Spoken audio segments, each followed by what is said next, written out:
여러분, 교회 다니며 신앙생활하면서 부자가 되고 싶다는 마음이 올라올 때 여러분은 어떤 감정이 드십니까? 이 마음을 누군가에게 말할 수 있나요? 기도 제목으로 꺼낼 수 있으신가요? 많은 사람들이 그렇지 못합니다. 왠지 말하면 부끄럽고 세속적이고 영성이 떨어진 사람처럼 보일까 두려워서 그렇습니다. 하지만 현실은 어떻습니까? 돈 없이 살아갈 자신 있으십니까? 월세, 교육비, 대출 이자, 갑작스런 의료비 등 그 어떤 것도 우리가 외면한다고 사라지지 않습니다. 영적으로 은혜를 받고 자유를 누린다고 해서 현실의 경제 문제가 자동으로 해결되던가요? 이 영상은 당신의 언어를 바꾸고 인생의 방향을 바꿀 것입니다. 끝까지 함께하세요. 중요한 포인트가 있습니다. 제가 지금 강조하고 싶은 것은 하나님이 공급하신다는 믿음의 포커스가 아니라 돈에 대해 크리스천들이 가지고 있는 고정관념을 이야기하고 있습니다. 그런데 성경은 이렇게 말씀합니다. 비둘기처럼 순결하고 뱀처럼 지혜롭게 살아라. 즉, 영적으로는 순전함을 추구하되 이 땅에서는 지혜롭게 선택하고 분별하고 정복하고 다스리며 살아가라는 것입니다. 신앙은 현실을 무시하는 것이 아니라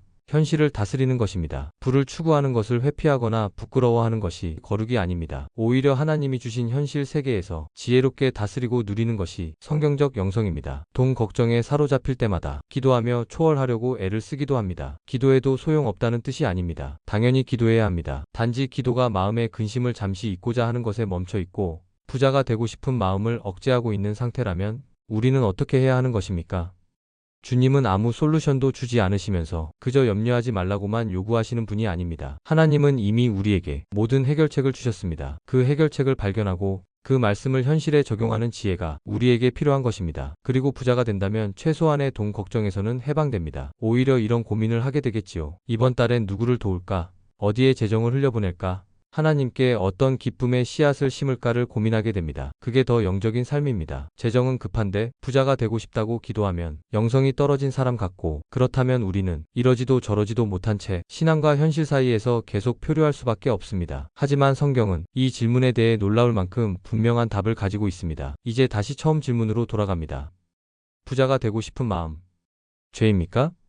사람들은 말합니다. 부자 되면 교만해진다. 크리스천은 검소해야 한다. 물론 탐욕은 죄입니다. 물질만능주의는 우상숭배입니다. 하지만 부 자체를 죄라고 말한 적은 성경 어디에도 없습니다. 성경은 이렇게 말합니다. 너는 머리가 되고 꼬리가 되지 않을 것이다. 신명기 28장 13절 말씀. 하나님은 능히 모든 은혜를 넘치게 하시나니 너희로 모든 일에 넉넉하여. 고린도후서 9장 8절 말씀. 부를 하나님보다 높게 두는 마음이 죄입니다. 만약 부자가 영적으로 위험한 존재라면 하나님은 이들을 본보기로 세우지 않으셨을 것입니다. 아브라함은 가축과 은과 금이 컸다라고 창세기 13장에서 말씀하십니다. 이삭은 그 해에 100배의 축복을 받았다라고 기록되어 있으며 요셉은 한 나라의 경제를 다스린 글로벌 리더로 쓰임 받았습니다. 다윗은 남긴 재산만으로 성전을 지을 수 있을 정도였고 솔로몬에게는 열방에서 지혜와 부가 몰려들었습니다. 성경은 이렇게 말합니다. 부 자체가 문제가 아니라 부를 바라보는 사람의 목적과 태도가 문제라고 가르칩니다. 그렇다면 부를 추구하는 마음이 죄가 되는 순간을 알아봅시다. 다음 4가지를 체크해 보셔야 합니다. 첫째, 부가 나의 정체성의 근거가 될 때. 둘째, 부가 나의 안전함이 될 때. 셋째, 부 때문에 하나님의 말씀을 버릴 때. 넷째, 부가 하나님보다 더 큰 신뢰가 될 때.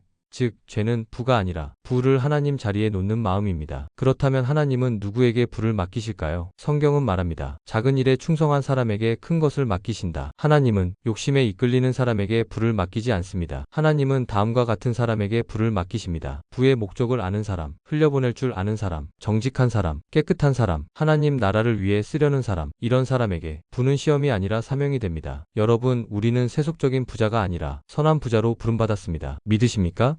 그렇다면 선한 부자란 어떤 사람일까요? 첫째, 자기 가정을 돌보고 책임지는 사람입니다.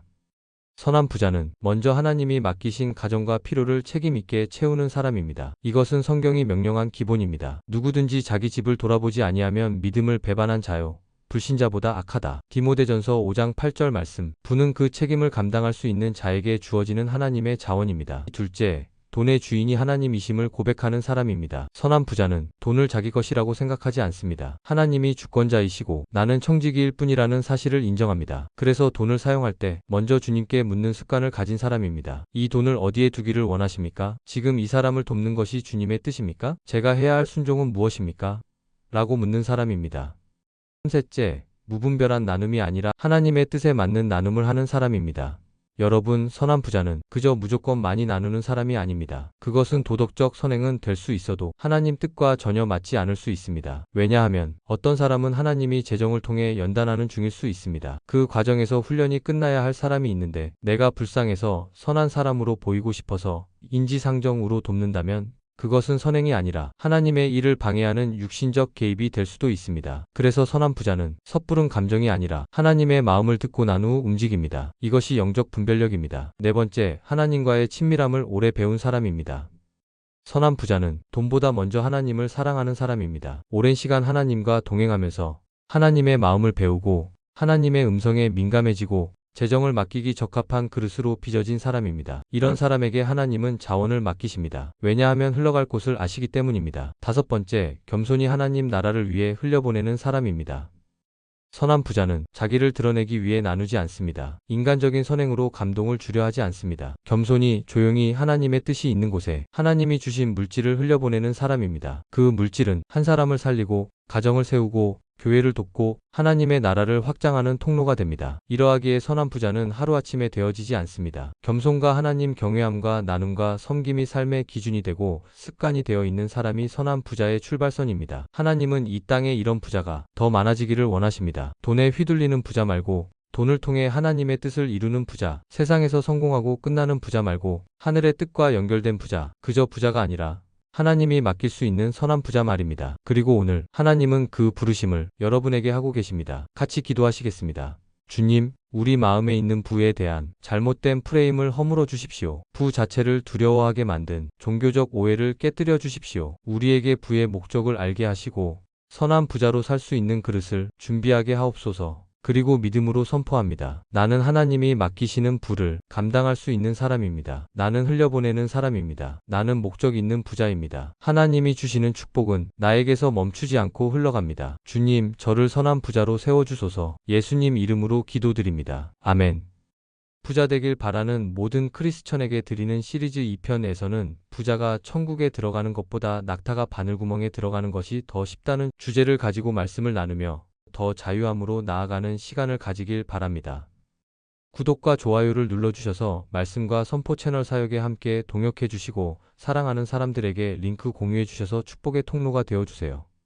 감사합니다.